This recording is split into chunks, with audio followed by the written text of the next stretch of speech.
Hi there, it's me, Bill Dunn, and we're doing episode 8 of my collection of essays I wrote for this book produced by Storyworth. It's a collection of mostly accurate family stories. And the question they sent me for this particular week that produced this essay is, did you have any notable accidents or injuries as a child? Okay, let's go. The most notable accident or injury I had as a child occurred when I was in the third or fourth grade. It was a very cold winter day. Classes had just ended, and most of the kids were standing outside of the Abraham Pearson School waiting for the school bus to come and take us home. While we waited, I was trying out something I apparently had just learned: handstands. You lean forward, reach down, and put your hands on the ground, and then kick your feet up in the air. The object is to have your body upside down, with your feet pointing toward the clouds and your skinny, quivering arms supporting your entire body weight and balancing everything so you don't tip over. Some kids could walk with their hands once their legs were up in the air, but I was a rookie who had just figured out how to get my legs up straight and hold that position for a couple of seconds. Well, on this particular day, I did not tip over onto my back, which was a good thing.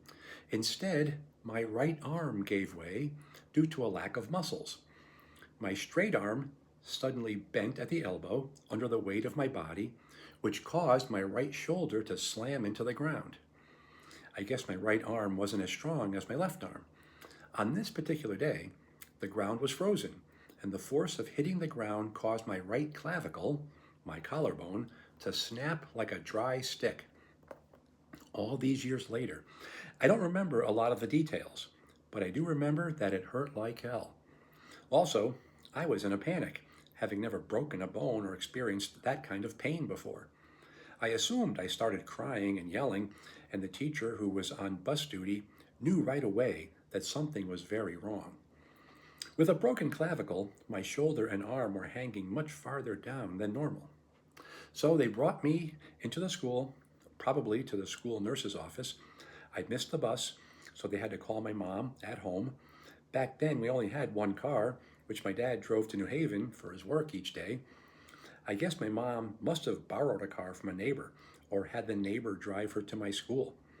I wish I could remember those details, and it's too bad my mom's not around anymore for me to ask her.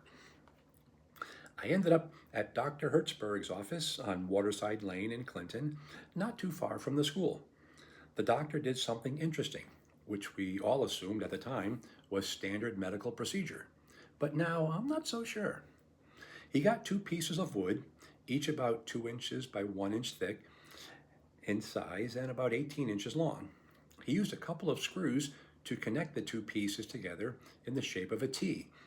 Then, after setting the clavicle bone back in the correct position and putting my right hand across my chest, he held the wood cross tight against my back and used white medical tape to encase my upper body like a mummy. Fortunately, he did leave my left arm free, but the rest of me was taped up tight. The broken bones were now back in place, and the yards and yards of tape made sure they were not going to go out of position.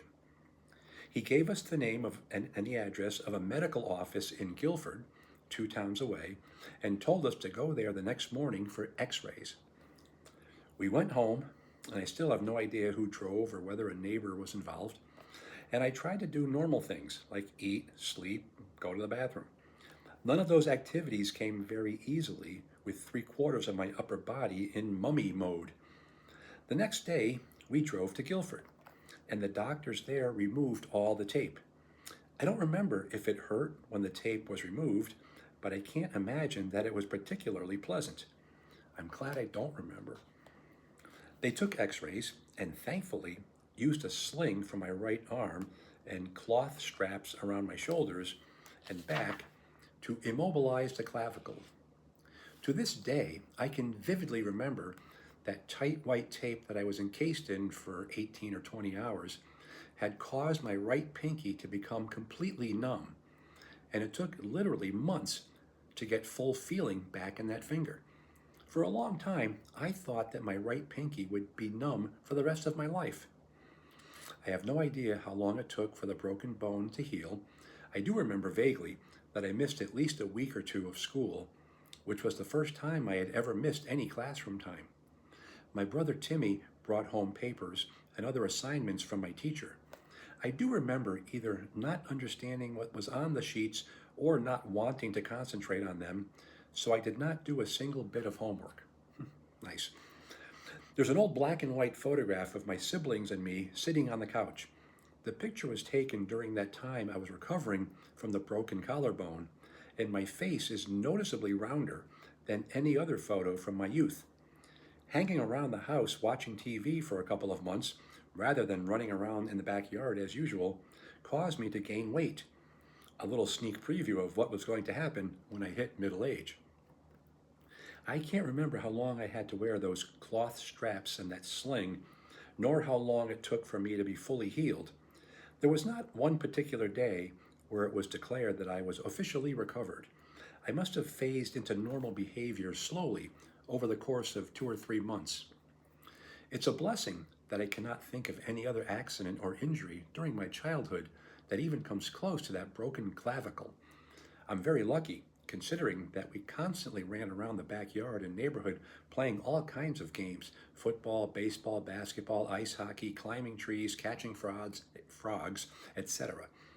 I think the key to staying in one piece all those years was the fact that I never again tried to do a handstand.